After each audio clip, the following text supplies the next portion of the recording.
And we're back. What is up, everybody? Welcome to Boogeyman Radio. I am David. I am Charlie. Good to see you guys. And tonight we are going to be talking UFOs, in particularly the 1973 outbreak, the outburst of all these UFO sightings, which seem to be centered in one area. Mm-hmm. But before we get into that, Mr. Charles, you just got back from vacation. How was your vacation, bud? Man, it was amazing. I haven't been to Branson in quite some time, and it was definitely needed to go back. That's Branson, Missouri, for everybody. Yes. How long were you in Branson for? So we left Friday and came back Sunday. So just for a couple days, nothing crazy. We wanted to be outside, ride some go-karts, play some crazy mini golf.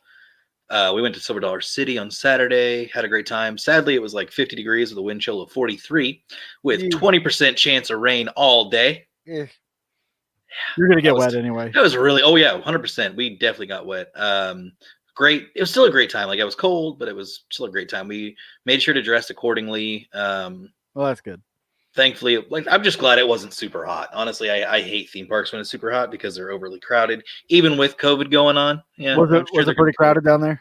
It wasn't super crowded, but you still had pretty good wait times on specific rides. Really? There was no. Okay, you had to wear a mask at all times, unless obviously you were drinking or eating. That's how it was. They even made you wear masks on go-karts, or not go-karts. I'm sorry. They made you wear masks on roller coasters. That's stupid. Roller coasters. That's so stupid. This guy, like, his mask flew off during the roller coaster. He's like, "This is the dumbest thing." They stopped the ride. And they're like, "No, gotta get off. Oh, your mask is off. Get off here." It's like, "Oh, thanks for taking me all the way around, and I still have to get off the ride." Perfect. Yeah. And a bunch of them, they weren't even spraying. They weren't doing 6 feet distance. There was 1 or 2 people passing out hand sanitizer. Like, I wasn't worried. Dude, I wasn't worried, honestly. Right. If I know the consequences, if I didn't want to get out, I wouldn't get out. If I was so worried about COVID and like catching it and stuff, I wouldn't get out. Well, you're also up by Kansas City, so you're used to the stricter mask mandates where I am not. Oh, it was so weird. It was weird on my sense because this entire time at work, we've just been mask gung-ho. Members have to wear masks. Like, everybody that comes in has to wear a mask. Like, obviously, when they sit down and they're eating and drinking, they're good to take it off, which I think is, in general, the dumbest rule I've ever heard in my life. Right. But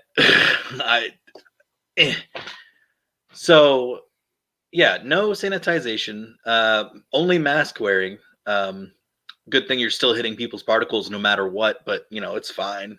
Water rides, they were still going. There were rides where you were not 6 feet from people on said rides. Like, it was hilarious. And then Branson, once you get into Branson, no one required masks. Nobody cared. Nope. Everything was fine. Well, everything was great. I have family in Branson, so when I go to see them, if I have to go to like Walmart or something, I still don't wear a mask, and nobody says a word. Walmart doesn't say anything. I wore mine on, and I saw people walking around without masks. I'm like, oh man, this is great.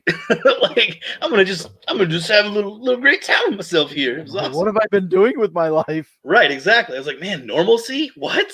Yeah. That's literally how it felt, and it was probably some of the best feelings ever because, man, I got to see some great smiling faces. That's something I miss, going out in public and like actually seeing people. And I was thinking about that too when I came back. I was like, so being down there, not having to see masks and all that constantly, and then being back, I went to the store or something. I think I went to the gas. Oh, we went to the Royals game on Monday. That's what it was last night. Yeah. And it was mask required everywhere. And they would have people come up to you like, you got to put on your mask, which I get it. If your choice, whatever, it's mandated. They have the right to do that. Cool. You're like, my body, my choice. Right, exactly. And they would kick me out, and then my friends would be pissed off at me. So I'd rather not go through that situation. I know, right? So it was so weird because it was like nobody was worried. Everything was normal. Everything was wonderful. Had a great time. Had so much fun. Yeah, and I was up there in Kansas City, and I almost got kicked out of a place because down here, like you said, nobody wears a mask. Nobody cares. Right. You don't care. But there's no spikes, Dave. Why aren't there spikes if people aren't wearing masks and not giving a crap? Huh? You know what it is? It's the sanitizing. It's not the mask. It's the sanitizing. That's what it is. Yeah, because people sanitize too. Yeah. Let alone wash their hands. So when I was up in Kansas City, I went with a friend to the liquor store to get liquor, of course. Well, they told me to put on that I needed a mask to shop there, and I got into it with them. Like I was laying it on. I'm like, No. I would spread more germs wearing a mask, touching my mask, touching everything else, spreading all my germs. I could come in and spread all my germs, but I better have a mask on while I do it. Yep. And then I was gonna lay into them, and the lady's like, you can for $1, there's those masks over there. And I was about to lay into her. My buddy throws up $1. He's like, just get a mask, dude. I need help carrying stuff. I'm like, you don't have to pay for it. No. He's exactly. like, no, I got it. I'm like, yeah, you people. No, I get it, man. I totally get it. I think it's. We're gonna roast Sambo somebody for it. I'm just saying. I'm gonna kick you in the neck. Florida has gone down to single-digit numbers as far as deaths. They haven't had spikes in Florida. They haven't had spikes in Texas. And somebody said that, was it Neanderthal thinking? Funny how all the places that have those mandates, all those crazy precautions, are the places that are spiking.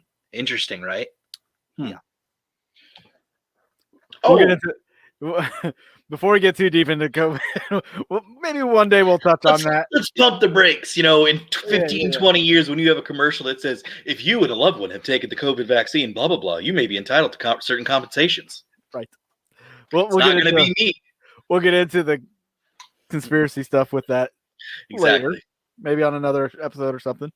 But for now, tonight, let's pump the brakes on it. Boop. Boop, boop, boop. So yeah, tonight we're going to talk a little bit about Piedmont and the UFOs.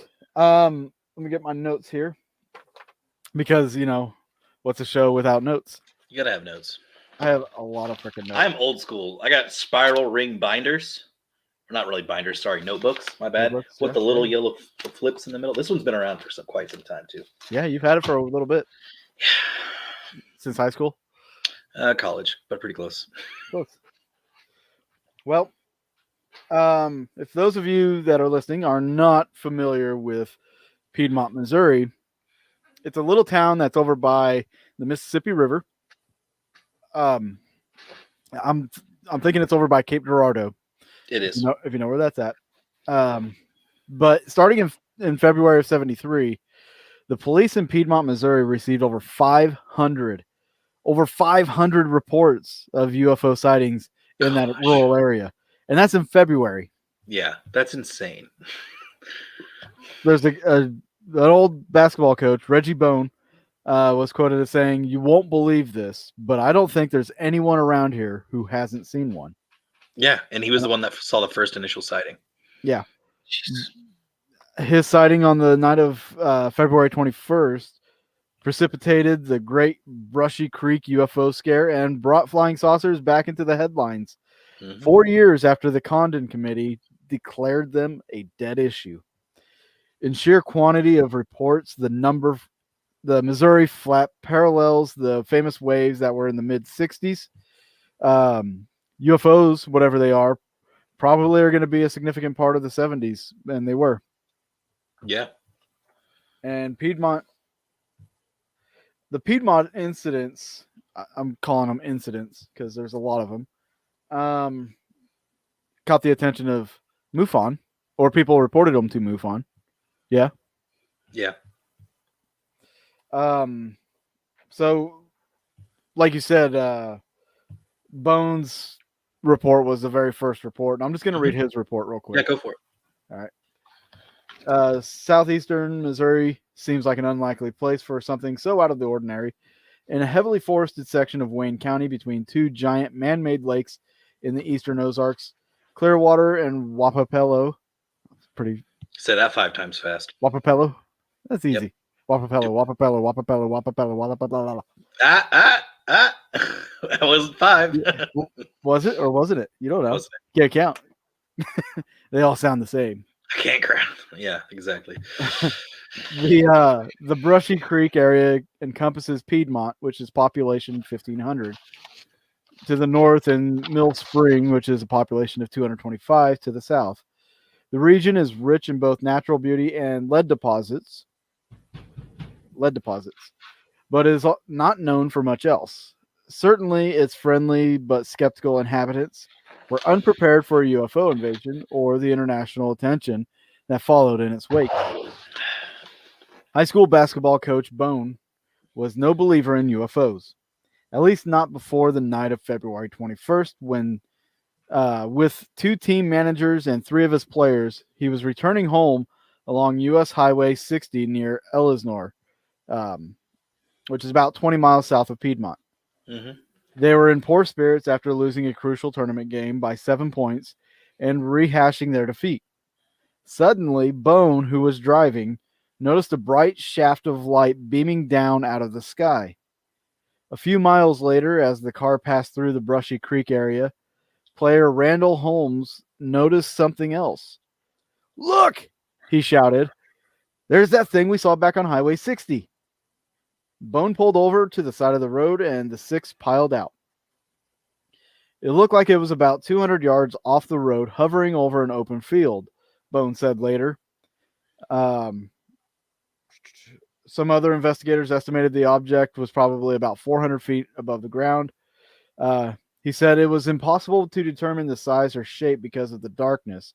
Anyway, we saw four lights that looked like portholes: red, green, amber, and white. We figured they were about 3 or 4 feet apart, all in a row. We just stood there and watched it for about 10 minutes. Carrie Barks, another witness, added. Then all of a sudden the lights went directly up in the air with absolutely no noise and just disappeared over a hill."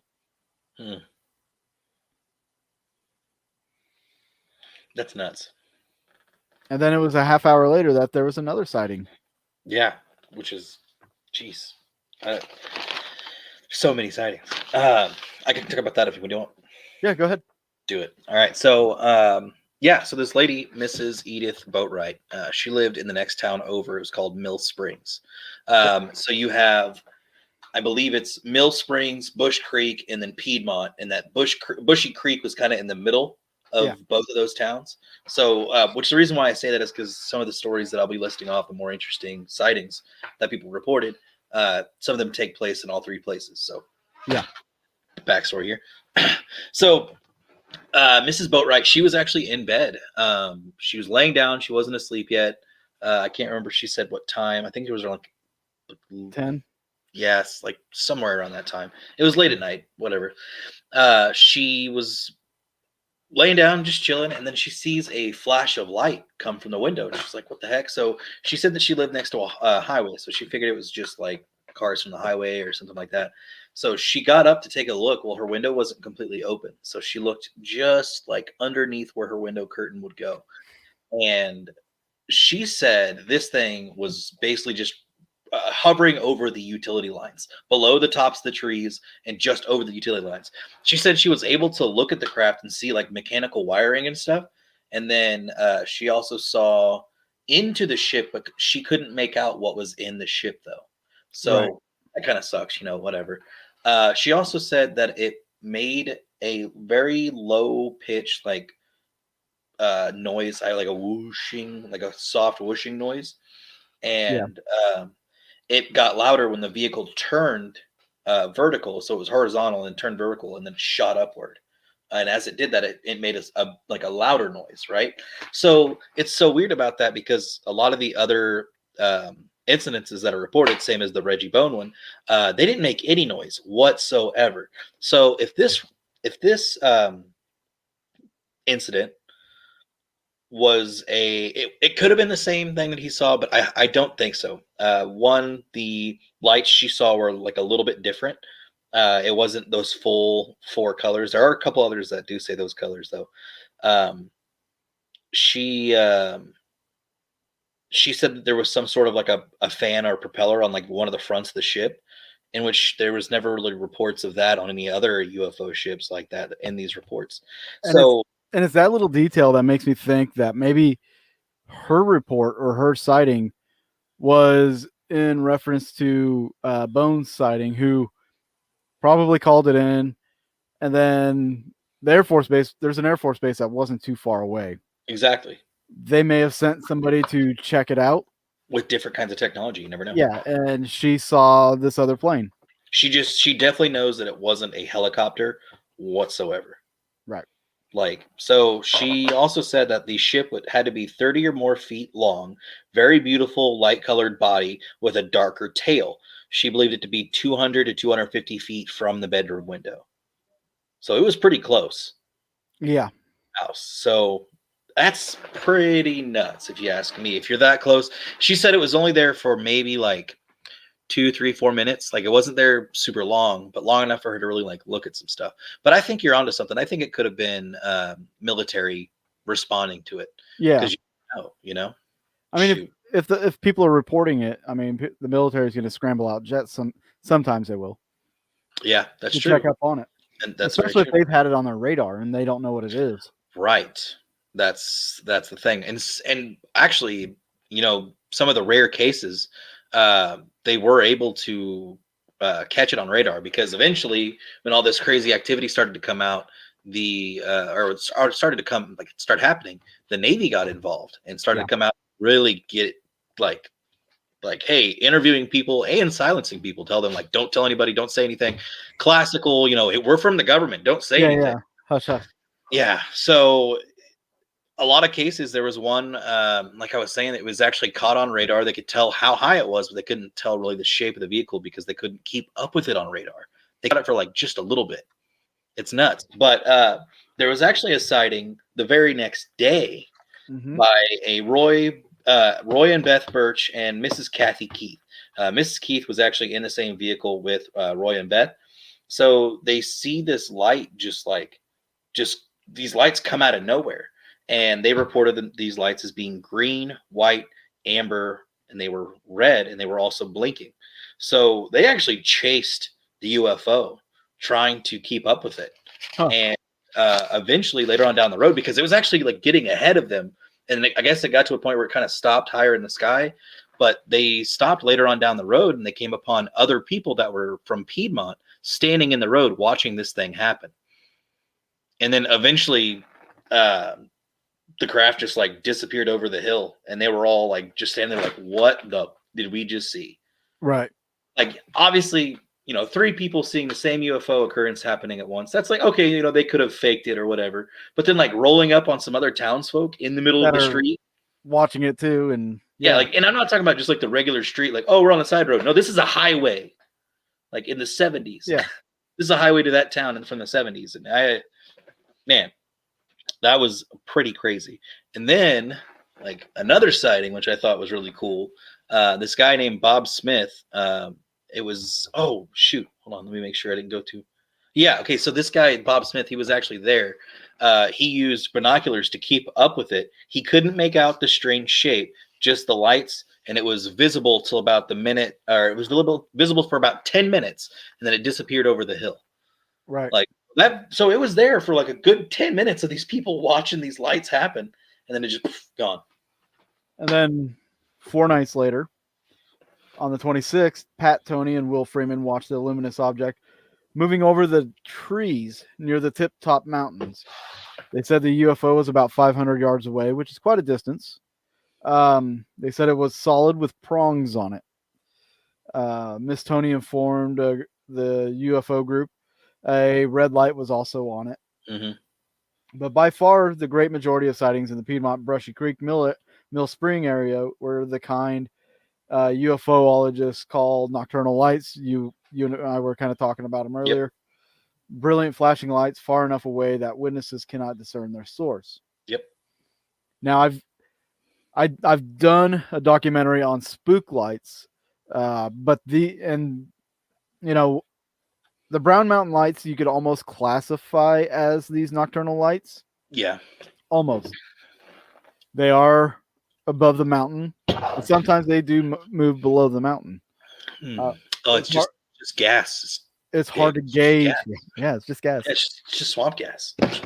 It's hard to gauge the distance, especially when it's moving, and that's the bitch of it all. But for the most part, like the lights I've encountered, they've all been these spook lights, these lights like the Army Corps of Engineers Yeah. called the ones here in Joplin. They're lights of an unknown origin. Mhm.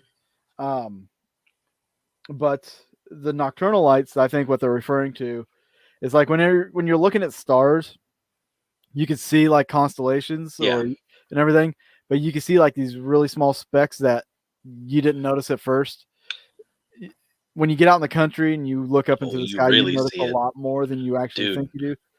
It's so many. It's so crazy how many people I run into that think certain stars are planets because they're so bright. And it's like, no, you see them blinking, right? Like you see them, like the light flickering and Yeah, it's the changing. gases or Like something around them, and it's like that's a star. You want to see something that's a planet? Look at this one over here, where it's just completely solid, doesn't change, doesn't like yeah, nothing. it's Like like a bright orange or a bright yeah, bluish. like don't there is a couple times in Mars where Mars will like change colors a little bit, but not like full flip flop. It'll be like an orange and it'll be like a lightish, Yeah, uh, a lighter color, and like it'll just go back and forth. But it's not a flickering effect. right. So funny enough, or not funny enough, but crazy enough, there was actually one guy who had 3 occurrences with UFOs in this span, and that doesn't normally happen, right? No, it Like doesn't. that's people Unless you're don't being normally abducted. right, exactly. So this, which I mean, some of the things that he witnessed could, maybe. So Maybe he uh, was. this guy named Earl Turnbaugh, like I said, he had three occurrences of UFOs. The first sighting took place around 9 p.m. on March 1st. Good to see you. Love to see it. What's up, Thank Jeff? you, Chase. Case. Wow, Chase. Jeez. Anyways, so this guy, he saw it around 9 p.m. on March 1st. He was driving down the highway, I think Highway 49. He came over the hill and saw something that lit up like a circus, was his exact words. Uh, and it was hovering over the road right in front of him, and the lights were out within seconds, and he just assumed that the ship vanished. So he's driving along, doing his thing, right? Coming over a hilltop, and like he just sees like a flash of light, just as bright lights. They just gone instantly. I'm telling you, I wonder, and I'm really starting to think about this now. I'm like, I wonder how many of these people legitimately had abduction experiences that they either don't know about or they Yeah. were told to keep quiet about. Yep. Because listen to these numbers from February 21st to late April. Sightings occurred almost nightly. The Piedmont police received over 500 reports, and there's the IUFOB director Hayden Hughes conducted a detailed investigation and interviewed over 200 witnesses. Yeah. Most of the sightings were fairly routine as UFO reports go and not very revealing. So, what about the others? Right. What did those reveal? That's what I'm interested in. Exactly. Also, let's not forget this was like simultaneously. This was also happening in 3 other states. Yeah. Like this crazy amount of UFO activity was happening in 3 other states. Now, for as much that happened, you could be some people may be like, oh, it's people were just hyping up the stories to get famous or to be recognized or whatever. And it's They just heard like their neighbors talking, and they're like, "Oh, I yeah, want it's to be like, part of oh, the group." okay, so you're gonna tell me that 500 in just this one area alone, and then top that off with the other thousands upon thousands of reports in That's a other third of the states. population in that area. Yeah, like that. And then That's how many why, more? How many more did not come forward right? with a report? Thinking they were, well, I'm crazy for seeing that. I better not tell anybody. Yeah. Like, dude. Well, Reggie Bones, like when he said in the beginning and in his interview, he was just like, "Who hasn't seen a UFO around here?" Yeah. Like that should there's tell you that a huge amount of people in that area that live around that area, UFOs. there's probably people who witnessed them, didn't report it, but they still talk to each other at over breakfast at the Oh, diner dude, or something. yeah, you're my safe space. You're somebody that I can talk to that knows I'm not crazy. Yeah, I know you've seen something, so I'm going to tell you Yeah, my story. exactly. And that's just like the paranormal field, like I with was ghosts. literally exactly like the paranormal field where people are like, "Hey, I know you've seen something or caught something. I'm not crazy. Let's talk about it." Yeah, Like that's why I'm nonchalant about it. I don't care. Like, yeah, I do investigating. I've seen paranormal things, and people are like, "Oh, can you tell us a story?" Like, sure, I'll tell you a story. I don't care. yeah. I'm not looking for fame, but I'll just tell you a ghost experience that I had. If you're gonna believe me or not, take it or not. Whatever. Yeah, so like my last job, I never flat out told anybody what I did. Ah. It would come up in conversation, and I'm like, "Oh yeah, I'll do that." And they're like, "What you like?" Even now, like, so if I go back there and see some of the people I used to work with, they'll come up to me and be like, "Oh, I didn't know you did this. Oh Yeah. my god, I know a place. It's either I know a place, I I, know somebody that's got a place. What do you think of this? or can I come And along? yeah, can I come? I want to go on one. I want You to can go on investigate one of your my ghost. house, please, Oh, please, can I go on a ghost adventure with you? dude. That's and the people get so disappointed. Like you're like, yeah, sure. If you want me to check out your house, I have in the past. You want me to check out your place? Fine, okay, cool, whatever, I'll do it. And then they get so disappointed that nothing happens. It's like, what Yeah, are you expecting? Like you have all this crazy activity that happens on your own. Why don't you, like, if you're really interested in it, educate yourself, read up on some material, maybe learn how you could possibly get rid of it or keep it around or figure out what's best, what you want to do with try it. to document it. Try to document it. That's all it takes. Like you don't need. I mean, anyways, So yeah, I feel that, man. that's how I think a lot of these townspeople were about this whole UFO incident. Like they were Yeah, all like hiding this deep dark secret until they found out their neighbor saw it. And then yeah, they talked to their neighbor like, "Hey, here's my story." exactly. Yeah, like it's not something, especially the 1970s, where things are still like very. Well, I mean, it is the Bible Belt too, so That's true. that could be a Not the devil most thing. accepted thing. Exactly, it's the devil. It's not what you want. And when I say Bible Belt, I'm not meaning any offense. That's just the nickname term to a lot of Yes, he people, and a lot does. of people. I He do means not. it. He means it. Whatever. Meanie. I'm a Christian. I get it. Anyways, so here's some more reports that I'm going to go through. So on February 22nd, the day after the first report, which was I keep on wanting to say Mr. Boons, but it's not Boons.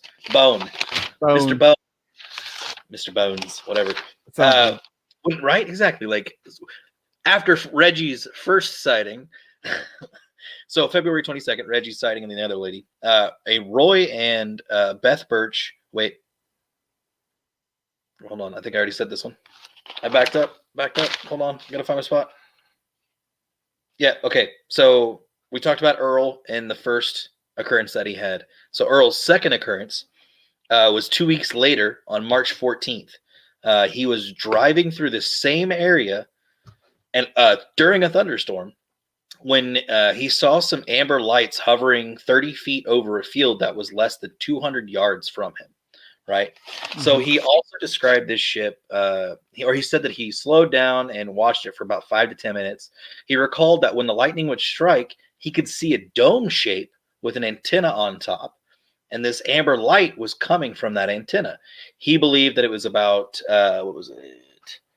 20 feet in dimension, and it was completely silent.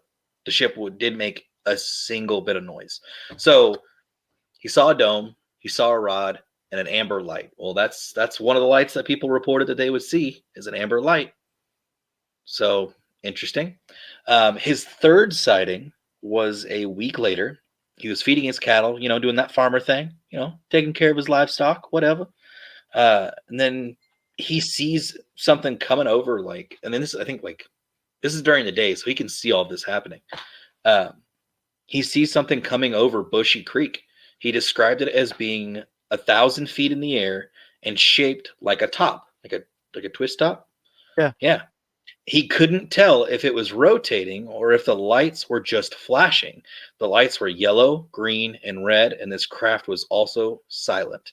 So I think he saw the same ship every single time. And here's why. He saw the dome with the point, right? Right. The Right. is the top of the ship, is the top, the thing that you twist with. I think he saw the exact same ship. Or he just made it Very up. possible. Well, even like, which person was that? That was Earl Turnbaugh. Okay, so Carl Laxton saw a shape that had protrusions on it too, but he said it was like a barrel shape. Yep, it was barrel, and it looked like some things were sticking out of it. Yeah. Yeah. The only time that he would see the shape, though, the same guy, Carl, the only time that he would see that shape is when it would tilt. It looked like there was a white light coming from behind it, like positioning behind it, or appearing behind it, I should say. He said it tilted from vertical, sorry, to horizontal, and then back to vertical, and then moved straight up into the night sky, just gone, right? Yeah. Like making no noise, of course. On March 14th, here's a good one too. On March 14th, Mrs. Maud Jeffries, a photography teacher at Piedmont Clearwater High School, took a series of pictures from the sky of small reddish balls. She shot them with a 10-minute time exposure. She said, as a professional photographer, I cannot explain the object. It is not lens flare. She openly claimed it was not lens flare because she's a professional. She works at a photography. Like she knew what she was doing. Hey, that doesn't stop people from still judging it. True. That's so. I'm no doctor, but I think I'm gonna die. Sounds to me like you got a problem down south. You know what I mean? You put this wire here and this wire here, and then you lick them real quick and connect them. That's just that's standard procedure. You might get a little shock every now and then, but that's how you know it's working. That electric shock. That's how you know it's turned on and ready to go. Anyways, but thanks, and that's the thing about this whole thing is there are a lot of people that's seen this stuff. Hang on a second. There are a lot of people that witnessed these, took photos, all this, just because they're farmers and things of that nature does not mean that they're not credible witnesses. Exactly.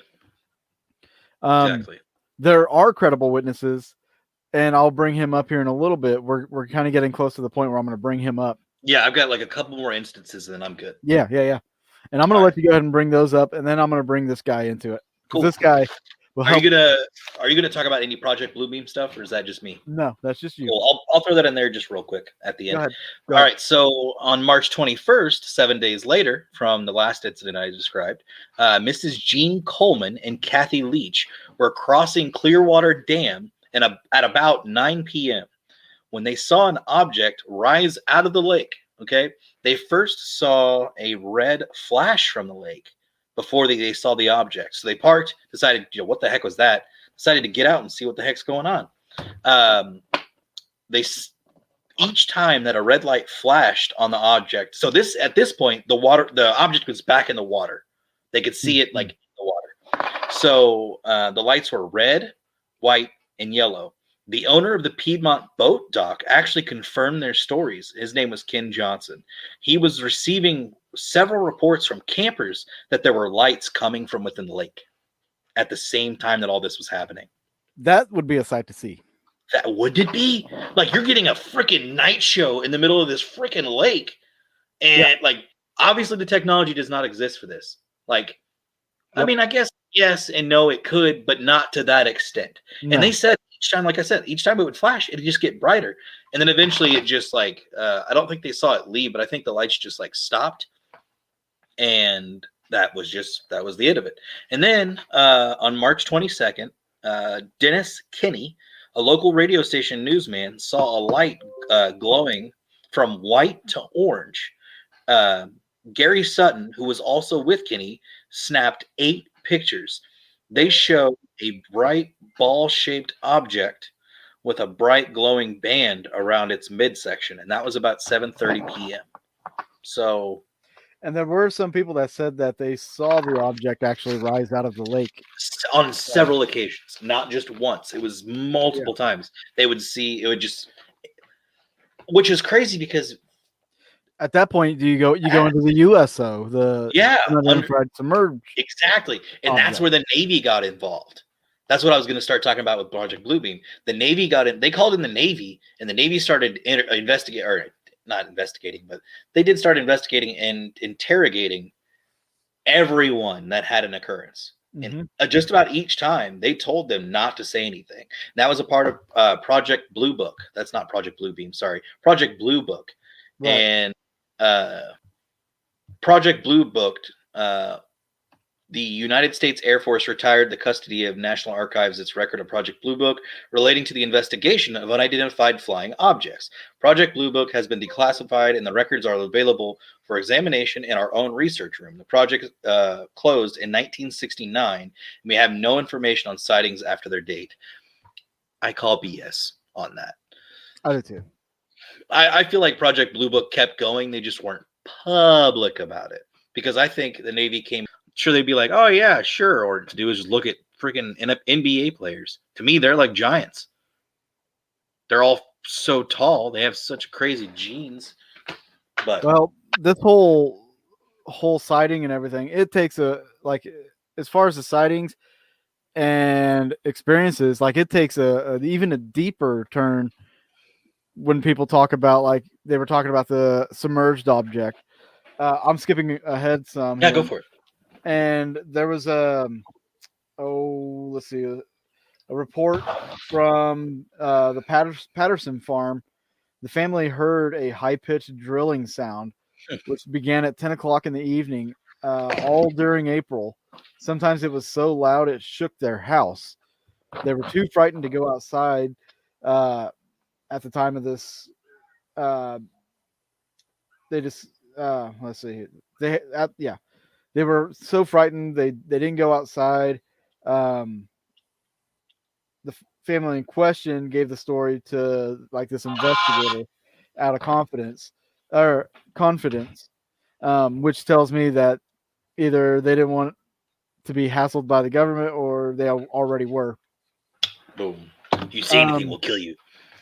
let's see, the radio station nearby. They had it. They were not on air that night, but they had a UFO pass over, and they tried to sign on the next morning, but they couldn't because one of the transformers was blown. Yep. Um, let's see. Yeah. Uh, yeah. Like I said, I mean, the drilling kind of makes me think of something else, honestly, What do you think of? about the underground tunnels by the government. That's a very good point. You know, people don't think about that.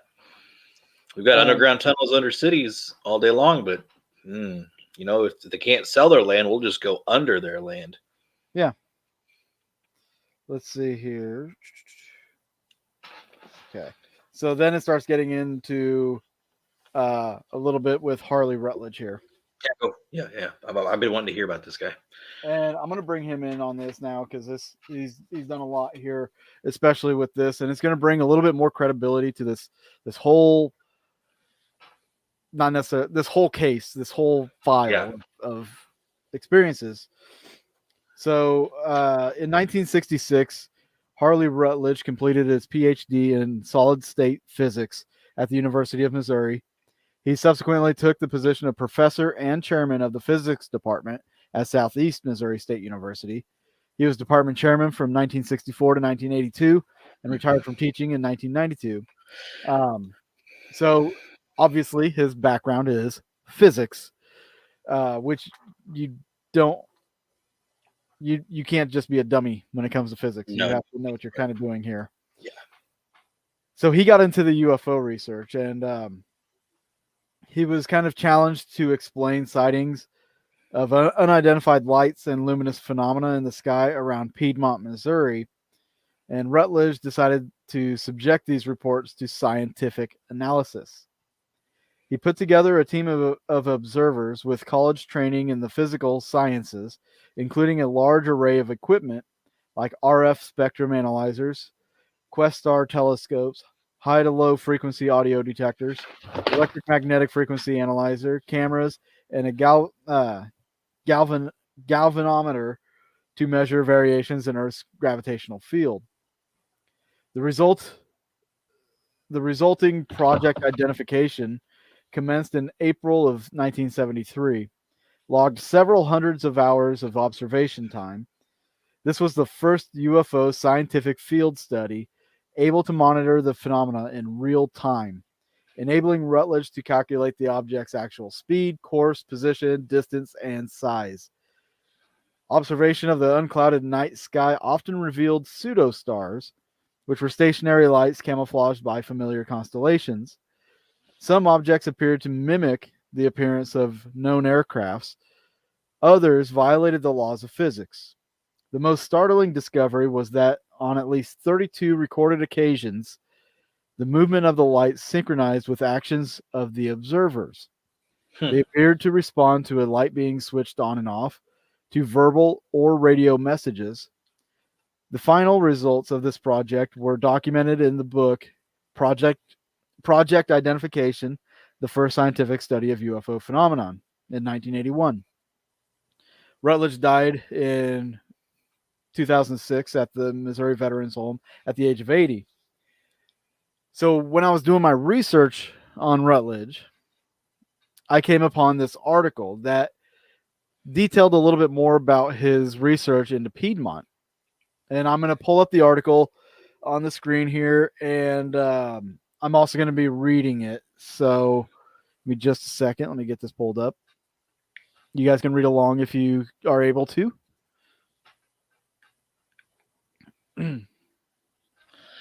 Should be able to.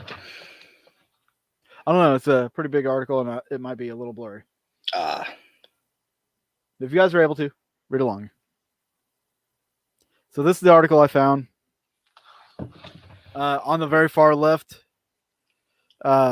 says underneath that little map, says Dr. Harley Rutledge of Southeast Missouri State and his investigators claim to have seen and photographed aerial objects that cannot be explained in this 100-mile diameter region of southwestern Missouri or southeastern Missouri.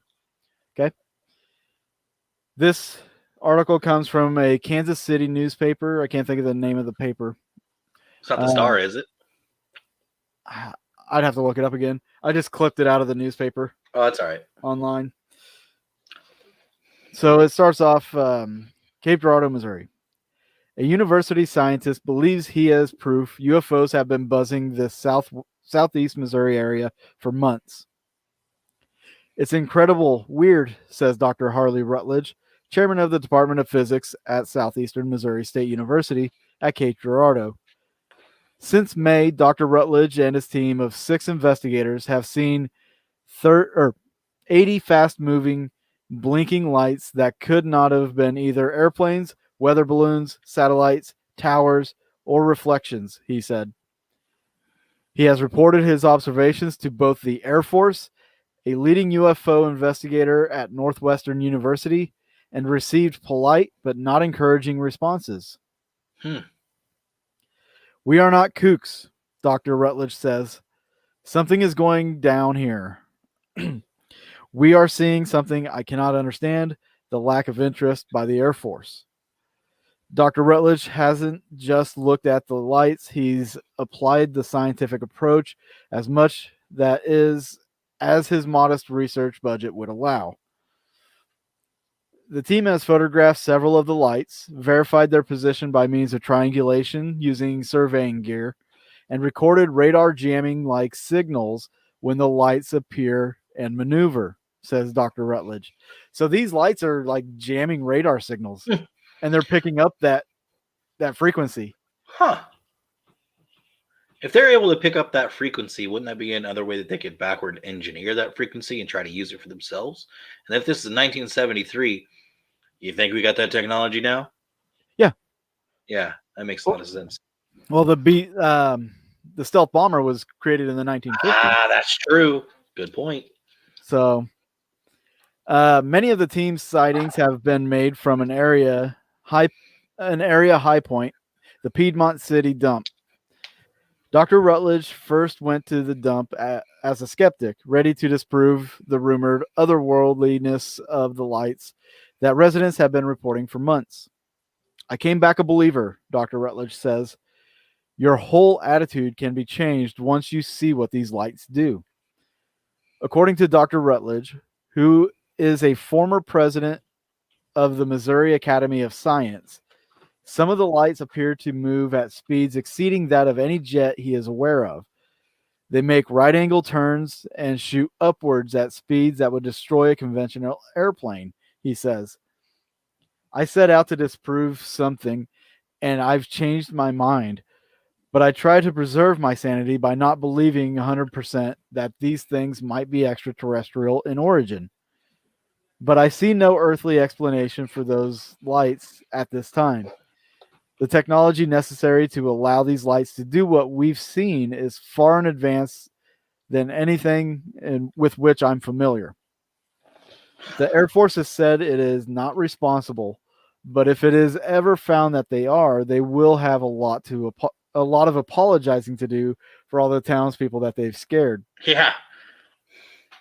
We've literally had an invasion of our skies and our privacy. If you can believe all the reports of mysterious sightings this past year around the country, if I can believe the telephone conversations I've had with people who have seen similar lights, Dr. Dr. Rutledge suggests that the lights were actually caused by either the exhaust of a propulsion system or the disturbance of a craft as it moved through the atmosphere. Neither Dr. Rutledge nor any of his co-investigators has succeeded in photographing anything other than the lights through those several, including Dr. Rutledge, said that they had seen strange-looking craft. Dr. Rutledge says he has seen a cigar-shaped craft about 200 feet long flying over the nearby Mississippi River for about 5 seconds before disappearing. It made no sound, and he saw no light. Huh. Robert Adams, who farms 400 acres of soybeans just outside of town and who is the head of the local astronomy club, claims to have seen with a telescope what appeared to be windows, but he too was unable to get a photograph before the object disappeared. At the risk of being called kooky, I think we are seeing something alien, Adams says. By that, I don't necessarily mean extraterrestrial, just not man-made. Remember, I'm a farmer, a Missouri farmer at that, and there just ain't nobody more difficult to convince. But I'm convinced. So, and on the right, that picture, that is a photograph that was taken by Dr. Rutledge. The caption on it says, a time exposure of 30 seconds. Left is unusual trail of light. The night of May 24th, when Dr. Harley Rutledge of Cape Girardeau, Missouri, photographed a bright light streaking across the sky. He discounts the pattern being made by camera movement, although he did not use a tripod. The camera was held against a car. He suggests that the patterns are similar to those formed when charged particles are placed in a magnetic field. That's interesting. Very interesting. There's a lot of little interesting tidbits in that article. One being that the Air Force is like, yeah, we don't care. Yeah, it's not like we don't know it already. Yeah. I was gonna say, yeah, he died. Yeah. His name is his. I'm just gonna throw this out there. Is his name actually Just In Case? No. He said it's a pseudonym. Because I literally say like, "Oh, we better do that just in case." Like, and I was like, "Oh, what a great guy!" Like, just after I say that, like almost every single time, it's like, "Oh, he's a great guy. He's the guy just down the street. He's a great guy." Like, stupid. Who's Just In Case? Who's that? Oh, he's a great guy down the street. Anyways, it's nuts. The Air Force saying like, "Oh, it's not us," and not really giving two craps. I mean, that right there, really, you're not going to give a shit about like. What if the Air Force doesn't care? What if the Air Force doesn't care that secret society, or not secret societies, secret programs? That's what I'm thinking. Maybe the Air Force. Well, because the Navy was the one that was brought in for the USOs for the underwater. So what if the Navy was like, oh, there's something going on here, and they had to bring in more Project Blue Book stuff, and was like, hey, let's do this, but like keep it from people. Air Force is like, we will handle this. Yeah, exactly. With the drilling that the one family heard, which People have talked about the government making all these tunnels, which there are tunnels. There's video on YouTube. You can see the underground tunnels that have Yep. been made. I This could, is real. hey, if you wanted to come to my neck of the woods, I could take you to one of the entrances Dude. right now. Also, it's not hard to look at underground caves that are man-made. If they can make underground caves and have businesses, I've worked in them. I've worked in underground caves up in Parkville, Missouri. I Yeah. used to work at caves underneath Parkville University. And I Mhm. know other complexes in Kansas City that are like that That are cave man-made system. caves that are deep. Yeah, that cave system. I think that was the one that I showed Into the Light 2 in. I did a premiere in there, a showing Boom. at the distillery that's under. There's a whole Mhm. distillery that's And there's a underground. wine distillery, dude. It's Yeah. freaking, or not a distill, but yeah, I know what you're talking about. Yeah, it's. So I you don't know got how people that. believe in that stuff. You got that. You've got the Air Force not giving a damn, and then you know, with what he said about the radar jamming, if he's picking up radar jamming, let me ask you this: an advanced civilization that is, who knows how well versed in technology over us in the 1970s, do you think they're going to use something that you're going to pick up, like radar jamming? Like, I don't I think so. mean, I or are don't they think it'd be going to have like some complete stealth cloaking thing? right. You'd think because of how those vehicles move, or how they said that they move, or they'll just turn on a dime instantly.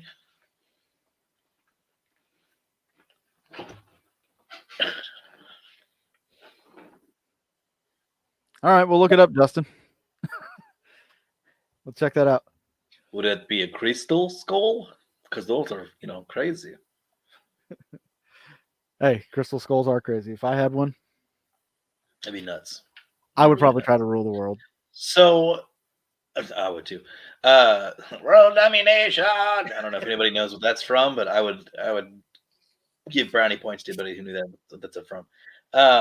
What do you think it is? Do you think it is aliens? Do you think it is alternate dimensional beings? Do you think it's us from the future? What do you think? I think what happened in Piedmont, for the most part, sounds government. It Okay. reeks of government, and not to mention, up in just outside of St. Louis, across the river, is Scott Air Force Base. I worked on True. Scott Air Force Base. Um, Doesn't Cape Girardeau have a base of some sort? don't think Cape Girardeau does, but I'm gonna look it up. yeah, let's see how far away. What the distance is. I'm now curious about this.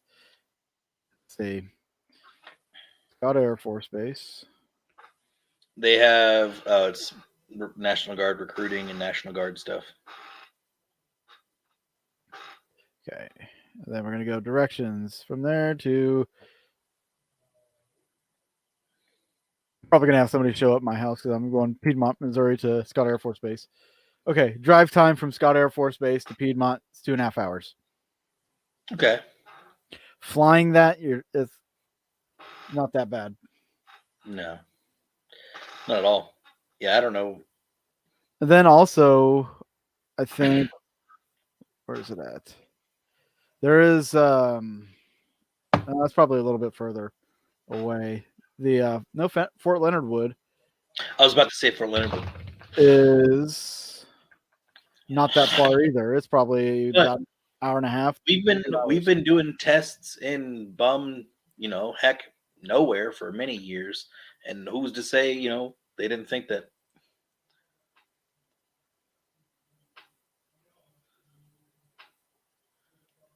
Very nice. Very, very nice. Like it. Very nice, Hans. Okay. Totally, it's a great surname. Nice. No, I'm so. This So let me just say this: when I worked on Scott Air Force Base, some of the people that I was working with had been in the military for 20 plus years. They were retired. Some of them showed me around base. I had access to buildings that a lot of people just didn't have access to, and I was a civilian. There were some buildings I had no access to that, of course, people in the military did, but I was told things about the base. Yeah. I was told some things, they would they would do a lot of night flights out of there. Mm. So they didn't say what they were flying. So the odds that in the 1970s they were testing new craft,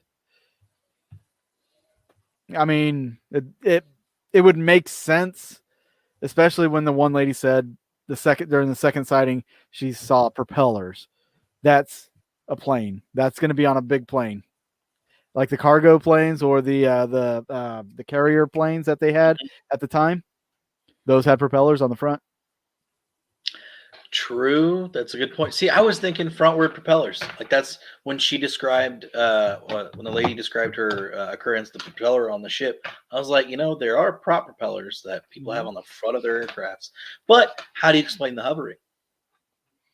Have you seen the ones that have the propellers that like turn? It's on the wings. They've always said They that had that technology back in 1970, 73? they had the stealth bomber in the 50s. True. They always say that government technology is about 30 to 50 years ahead of our time right That's now. a good point. That's a very good point. It's just they don't choose to use it at this point in time No, they because don't. it's not Yeah. necessary. Might be here pretty soon, though. Might be. Thanks to China. Anyways. I'm kind of surprised that we haven't seen certain technologies that have been used before, but they haven't used them during these riots and stuff like Same. like the sound. Yeah, sound suppression. Yeah. Yeah, using sound to make you hallucinate, mess with your mind, because that's a real thing. They make people go blind. That's what they did to the pirates out in South Africa and South America and stuff like that in the ocean. Yep. They would blind them. Yep. Then take their ship. It over. The military literally has the ability pretty much to do, well, not necessarily military, but the what is the thing? Or mainstream. Nice. Interesting. Very interesting. Indeed.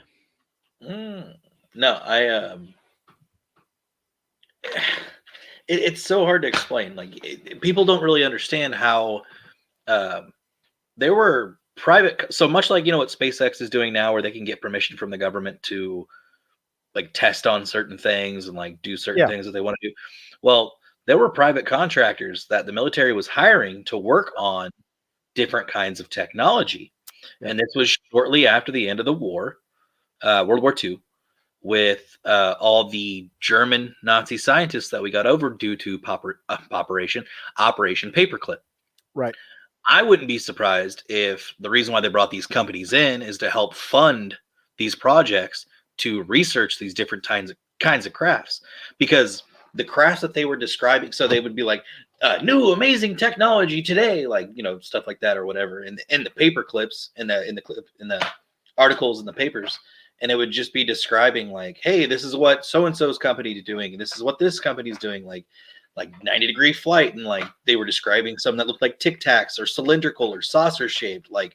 They were actually describing these ships that people were trying to work on, or plans that somebody had drawn up to become something in newspapers. And it just, here's the rug. Sweep, sweep, sweep, sweep. Here's a little offering or story that goes with that is recently they announced that they do have an aircraft that is triangular in shape.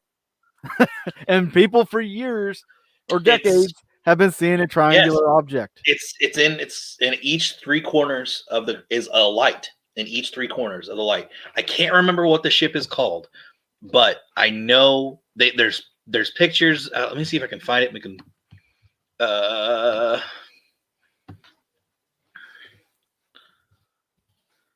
It's like I'm wanting to say it's like the TS-1 something. But like it just came out like in news articles, I don't know, a couple of weeks ago. Yeah. Like they came out and freaking said, "Yeah, we've got this airplane." When all this time it's been conspiracy theory. It's like the Aurora. Like this is what I don't get. They've still not like let it out that they have the Aurora, which can go like Mach 7. Yeah. but they can make a bullet train that goes that fast. Right? I know. So funny that you mentioned that. So I was watching Godzilla versus King Kong with my roommates. Yes, There is so many truth, interesting truths little tidbits. in Even yes, even CNN lied on dude. that.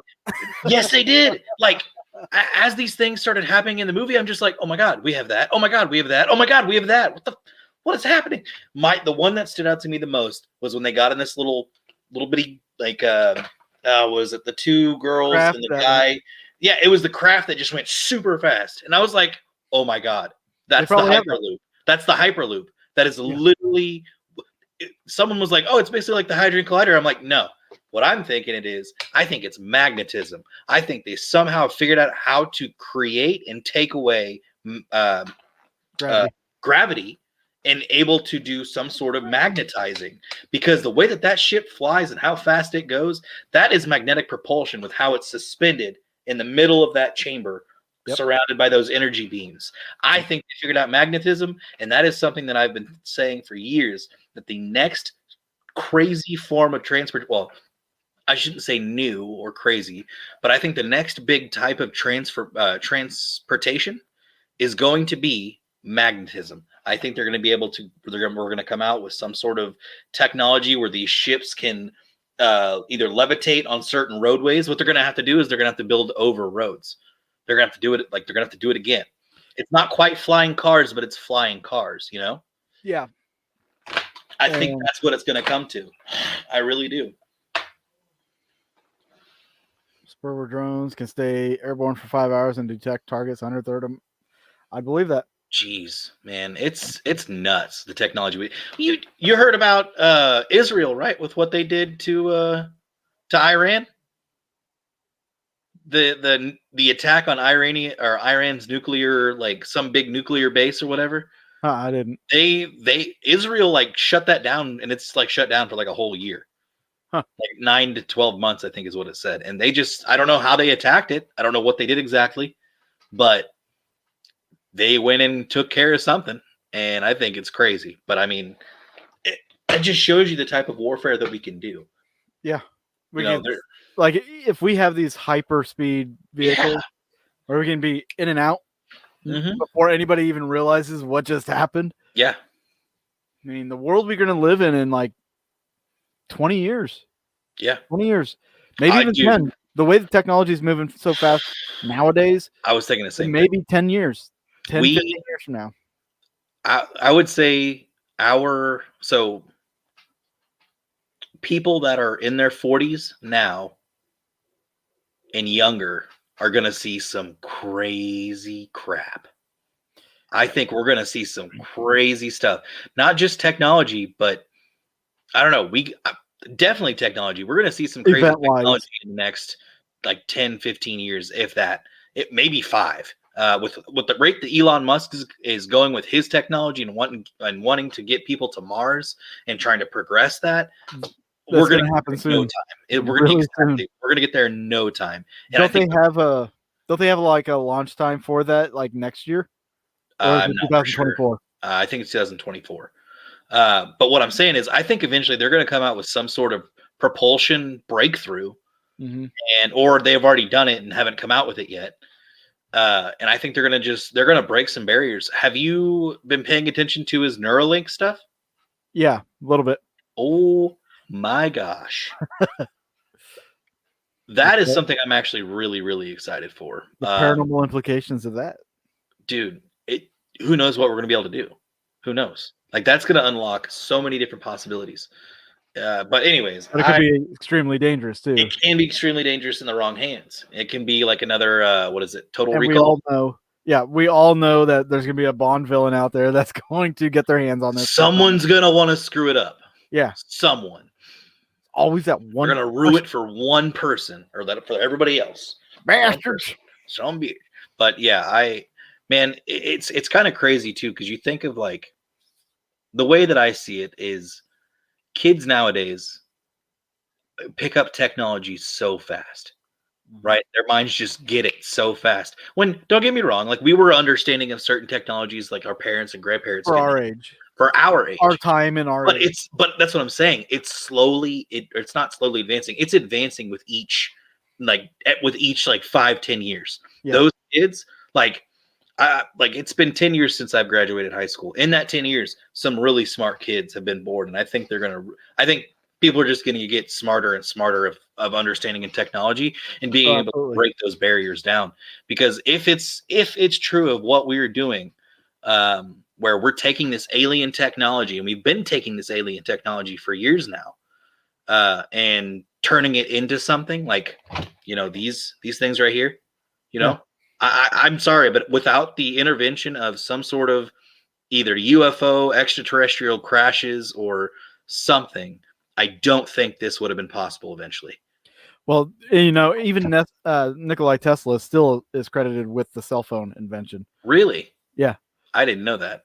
And that's how old that technology really is. The line of thinking and everything. We're going to see much in coming years, including more AI and lots of UFO sightings. Those sex bots are going to get amazing. They already are. I'm kidding.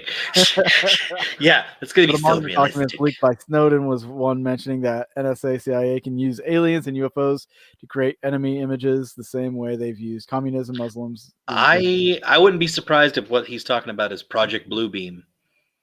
I don't know if I'm sure you've heard of Project Bluebeam, right, Dave? Oh yeah. Okay, where it's the use of technology to create fake scenarios to control people, like the holograms and stuff like that. Yes, holograms in the sky. To some were saying it was like either a certain deity will appear in your area. Because think about it. Let's say hypothetically, okay? Let's say hypothetically God shows up, or Jesus shows up in the sky above the United States. I'm sure there's a lot of people that would be freaking out religious wise that are not Christians, Baptists, whatever. There'd be a lot of people freaking out. But then let's say you have people over in, I don't know, India, their God appears to them into the sky. Mm-hmm. Like, how? That'd be nuts. Yeah, that's so true, dude. So true. And what you're saying there, with the gods appearing over the sky and things like that, that's how you influence war. That's exactly how, not just with race, but that's exactly how you influence war. Yeah. Hey, I'm right, they're wrong. Go fight for me. You could create a hologram of a deity. Yeah. And blow the minds of a major population, an entire country. Mm-hmm. They would lose their shit. Yeah. They'd be like, God exists, everything else is done. Bye. And if the deity says, hey, Pakistan is our enemy, yeah, you need to vanquish your enemy. The evil is right there. I will say, I guarantee you the entire country would go, instantly. Let's send nukes. Do it right now. Go send those nukes, baby. Let's go. That's exactly what would happen. But here's the thing, though. I don't think it will be God, and here's why. It won't be God. No, I don't think Mary or Jesus. I don't think it'll be anyone religious. No, you think it'd be like an alien? I think it would be a fake alien invasion simulation. Waiting for it. Because think about it, right? The powers that be, people that meet in their secret little meetings and gardens and do stuff with gnomes, things that I don't want to talk about. Yeah, exactly. Do things that I don't really necessarily talk about. They don't want God in the picture whatsoever, right? They don't want God there. They don't. According to Seb, you had one job, one job. Yeah, I think I know that guy. I think I work with it. Anyways, that'd be a horrible simulation. That would just traumatize thousands of people, millions. I think it'd be great though. It'd be hilarious. I mean, not really great, but you know what I'm saying. Is that a hole opening up in the sky? Nope. That is that's a cream pie. Oh God. I was not expecting that. Oh, well, there goes. And you hear the audio just going, oh crap, oh shit. I told you not to use Biden's laptop. Then the government's got to roll with it and be like, well, guys, Tennessee's destroyed. Guess nobody can ever travel to Tennessee ever again. That place is on mandatory lockdown. If you go within 50 miles, you will be eviscerated by some foreign liquid. I don't know. Just something horrible, But no, the reason I think it would be a fake alien simulation, because if you look at movie industry, music industry, pop culture, it's so anti-God. Like I'm not trying to get into that talk, but it is. Well, yeah, I mean, you got what's his Lil Nas's shoes in that music video. Music, and I love how they're wanting to be like, "Oh, you just hate it because he's gay." No, I don't hate it because he's gay. I hate it because he's worshiping Satan. Like, don't It's get me wrong. a blatant throw to Satan. Like, here you It is go. literally a blatant throw to Satan, and he himself has come out and said, and multiple times, especially on well, not multiple times this, but he did say on Sesame Street that he appeals to little kids, and when he releases Satanist stuff like that, that's simulating a lap dance to Satan and a fellatio to Satan and getting head from a serpent. I don't know if you saw that part. It's not good. No kid should be ever watching anything like that. I couldn't really watch it because it was so disgusting. But but that's the time we live in, and that is the time we live in. that's going to be a whole topic for another show. I will. I got to say this: mind control. They're desensitizing people, and they've been doing it for years. They're programming the minds. Is what they're doing. Edward Bernays. I'm going to give you that name, Edward Bernays. Look this man up. Write it down. He is the reason why we have this. Why we have what? Oh, why we have the programming and the messages and stuff? Mm-hmm. He is the godfather of subliminal messaging. I'm telling you, man. In advertisements. So much. Oh yeah, of course. Well, it's just like product placement in movies. It's like you see somebody drink a Pepsi. Oh man, I got to drink a Pepsi. Well, this is how far he went. This is back like in the 30s and 40s. So Edward Bernays was hired by Lucky Brand cigarettes.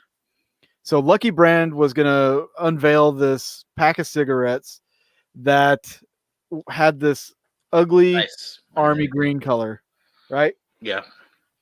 And in a testing, it got voted down. People didn't like that color. So, but that was the color they wanted to roll with because of the war. So what they did was that they hired Edward Bernays, and what Bernays did was he put together several fashion shows in New York, LA, and all these other places, and he made that color the color in these fashion shows for like spring lines and summer lines and stuff like that. So that color would get popular. And then when Lucky put out that cigarette packaging, people bought it because of the coloring. So, this color's in now. Yeah, he made it in. Yeah. And then there's a lot of other things that are very interesting about this man. Super smart guy. Check him out. Who do you think is the king of subliminal messaging?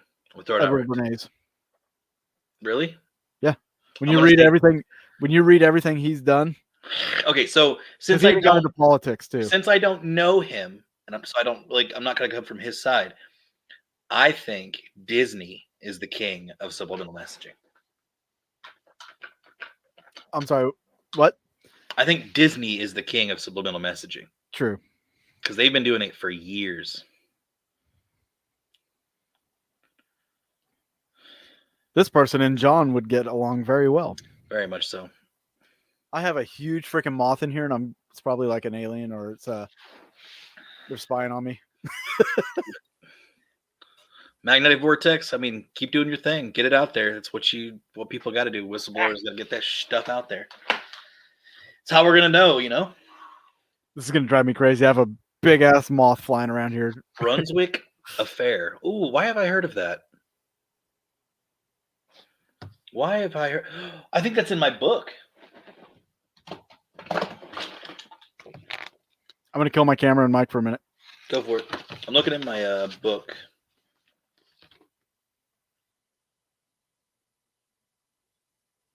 Oh, no, it's not. Darn it.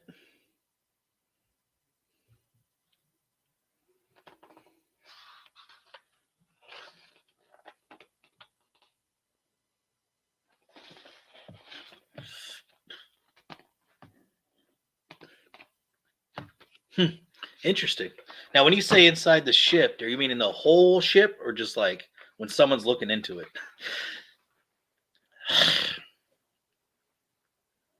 I'm guessing you're meaning someone being on the ship. Now, I would imagine, like I said, I've been saying it this whole show, like we've had major technologies Oh as yeah, far back as the 50s. And a lot of that is probably due to reverse engineering. of course, A lot of that's probably due to the scientists we brought over from the war. definitely. Perhaps everything is real, but while inside the ship, the atmosphere is like a drug induced experience and difficult to differentiate between reality and imaginary. So what So, if they pumped like what if whatever their atmosphere inside this ship affects the body that way? You know what I'm saying? so I'm trying to think. Theoretical physicists have declared that we can actually alter our physical reality with our own mind. Oh, Um, you literally make your reality with your mind. yes. I completely believe that.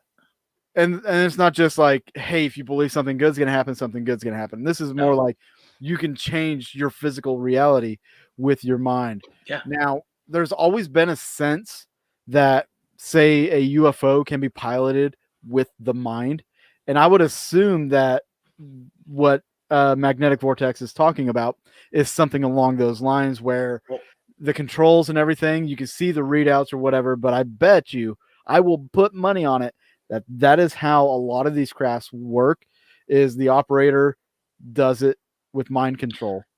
let me hit you with this. So, when I was talking about Neuralink earlier, they released a video of a monkey with Neuralink controlling ping pong with his mind.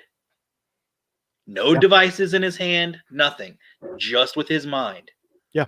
That tells me this technology, you are going to be able to unlock different sections of your mind that you do not have access to. And I'm wondering if what they're doing is they're controlling the monkey's mind to where it's like, hey, you're going to unlock this amount of percentage in this vortex or this section of your brain compared to this section of your brain. If they can do that By with giving monkey it little brains, magnetic yes, impulses, or yes, exactly. Like, because the way that they firing on said, neurons. exactly, the way that the technology works, it was first intended for was for people who have disabilities, for one. So mental disabilities and physical disabilities. Yeah. So I watched a whole like hour long briefing that he gave about this. The first thing that he thought about when really thinking about this technology was people who have uncontrollable seizures. What they're going to be able to do is as soon as the brain start or the as soon as the Neuralink device starts to see those seizure or whatever thing that person suffers from start to fire, it can hit a reverse um, hit with electronic energy through that spike, and it changes the pattern of that, which stops the seizure or Yeah. stops whatever's happening. So imagine if you could somehow turn that technology into like accelerated health healing. You could literally accelerate your healing with that. Right. That's if you concentrate on one area and put your energy in that area, guarantee it's going to accelerate the area. People dealing not psychics, but energy workers do it all the time. They do it all the time.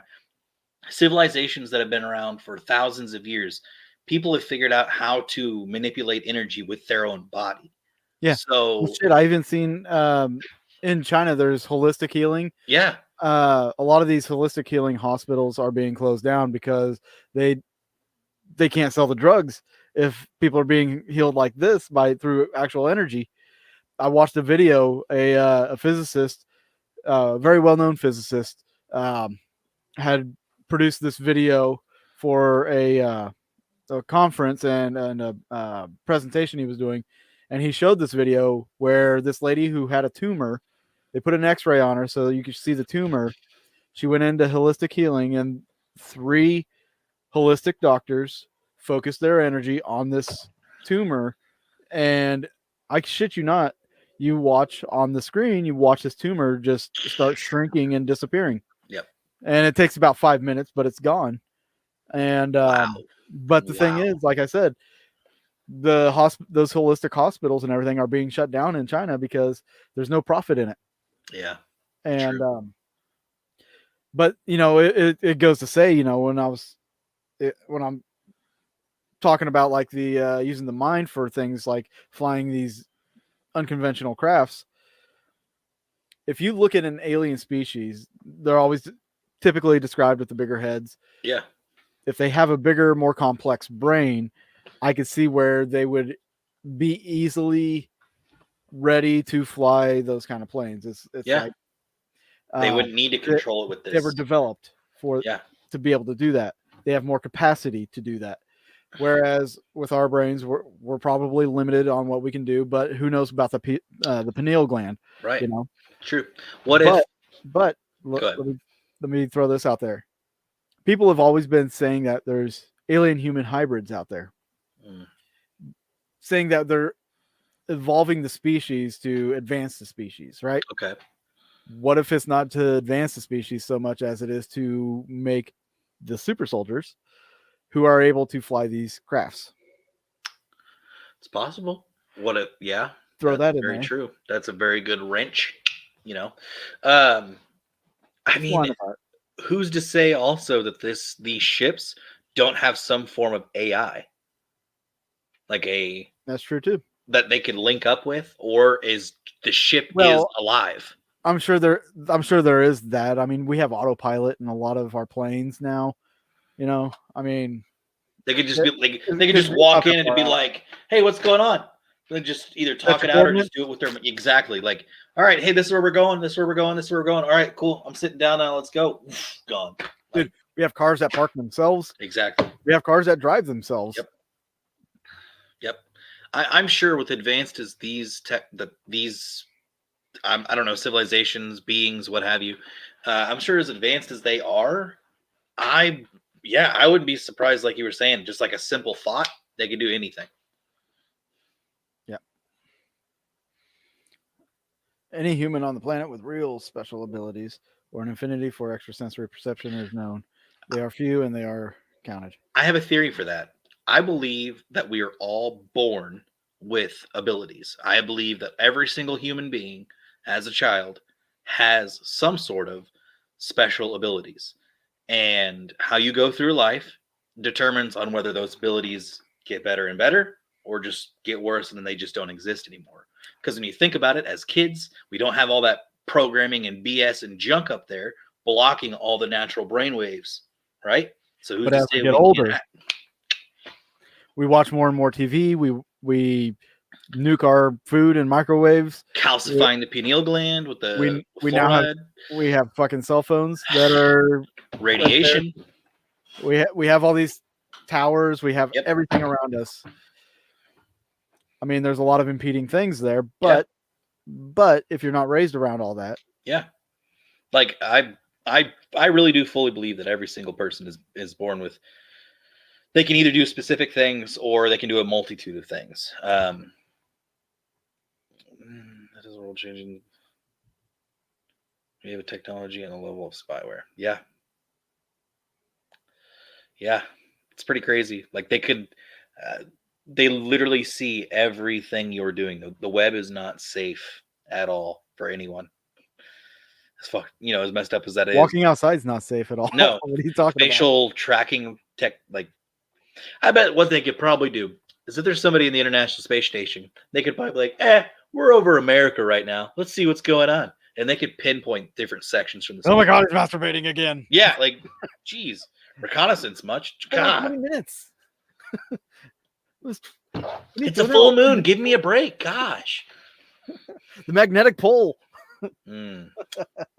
Pulling something, that's for sure.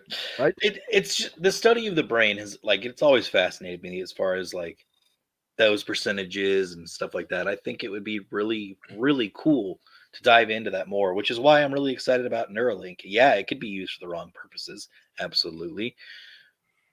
But there's no risk without reward. Very true. So, or there's no reward without risk. There's no risk without reward. Now there is plenty of risk. Either way, that's right. True. Either way. Very, very true. But I think we're getting there. I think we're going to see some crazy stuff happen in the next 10, 15 years. In our lifetime, as long as we're still alive, of course, because tomorrow is not guaranteed. I think we're going to see some crazy stuff as far as technology and just events.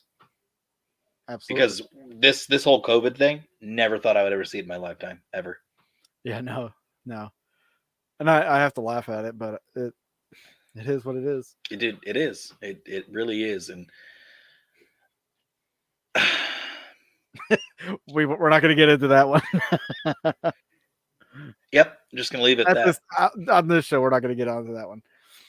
There are two reasons for lack of serious disclosure of these subjects. Number one, our planet civilization would suffer huge social and economic upheavals. Two, crimes against humanity. Well, I think we're already seeing crimes against humanity. I think we're seeing both of them already. I think planet civilization would suffer huge social and economic upheavals. I think we're already going through that, and here's why. Or we're starting. Social, yes, especially the social. The social one has already happened. They've already isolated us they made us lazy with technology. They've made us super lazy with technology. I'm not afraid to admit that.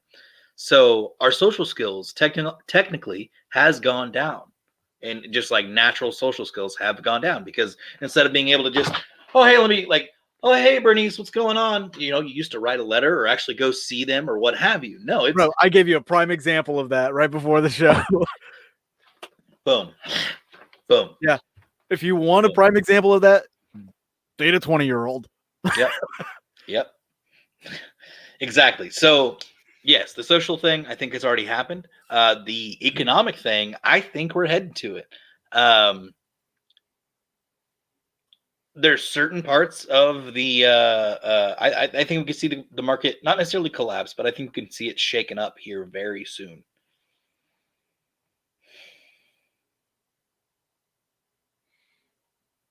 Yeah.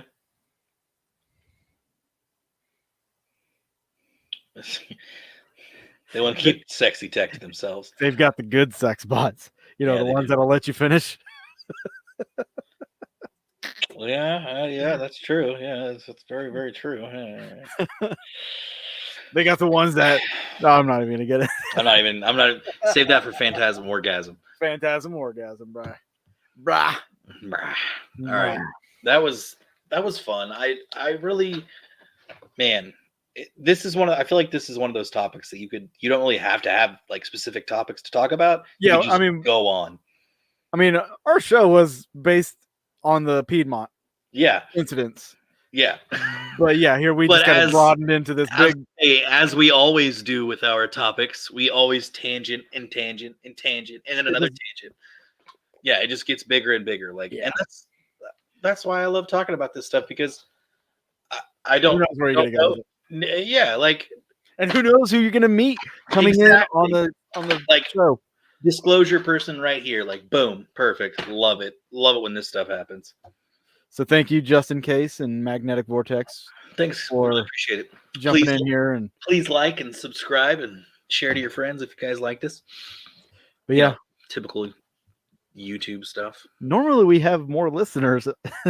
And we usually do a music video reaction, but unfortunately the last one that we did, YouTube kind of yanked our video down, so we're gonna kind of skip that and maybe come back to that when we have better means to do that, but we'll start doing technology, or not technology, evidence, paranormal evidence. We want to start reacting to paranormal evidence, stuff that people have found, obviously people have found, or things that you might have seen on YouTube randomly, whatever. We would love to just react to anything like that. Absolutely. Huge passion, and I don't mind telling people that's not an orb, it's dust.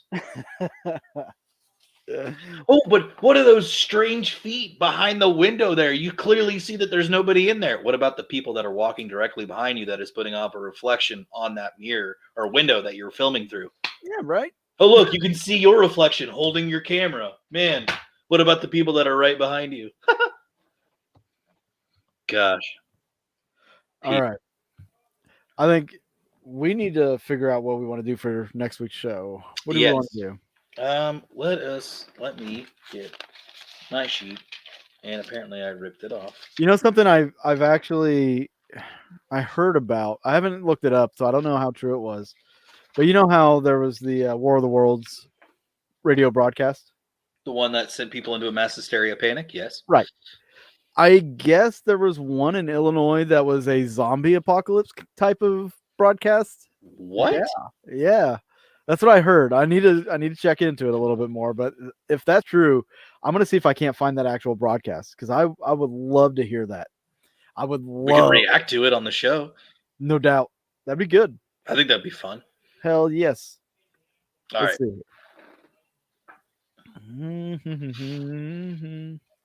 Pull up my subject list here.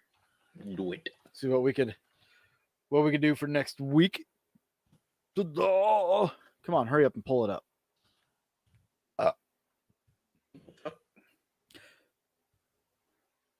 It's a good thing I wasn't drinking for this show because I would have been like really messed up by now. Really? Probably. It's fine. Let's see, man. A lot of these. Man,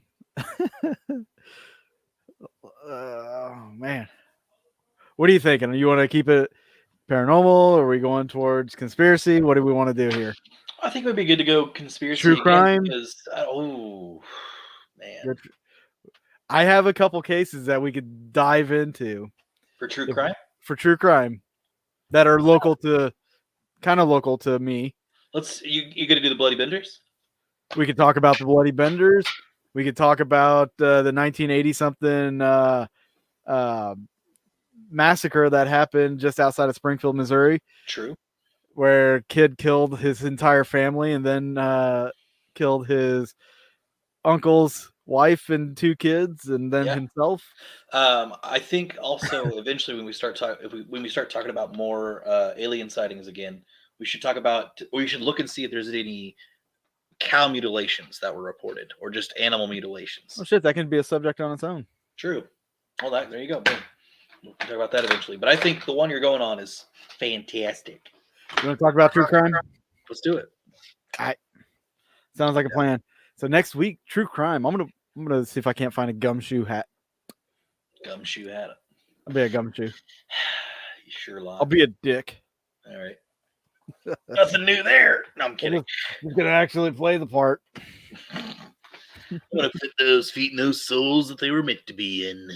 Don't play the part, be the part. Be a dick. Exactly. So yeah, true crime. We'll pull up some really far out there and amazing and stories. Of some passionate crime, I guess. Whoa. Might be mysterious crime too. Mysteriously passionate? Yes. I'm trying to decide which way I want to wag my finger, this way or this way. This way. I'm gonna go this way because this is like nah. This way's like Maybe that's like I usually go That's my face when I'm making that one. We're retarded. All right. It's fine. This is how we are. True crime next week right here. Good. Yeah. At 8 p.m. guys. So we'll see you then. There's not going to be a reaction. No. Because of last week's video got blocked. Yep. So no more of that. Nope. We'll figure out something else later. So we'll see you guys next time right here on Boogeyman Radio. Bye guys. Have a great night.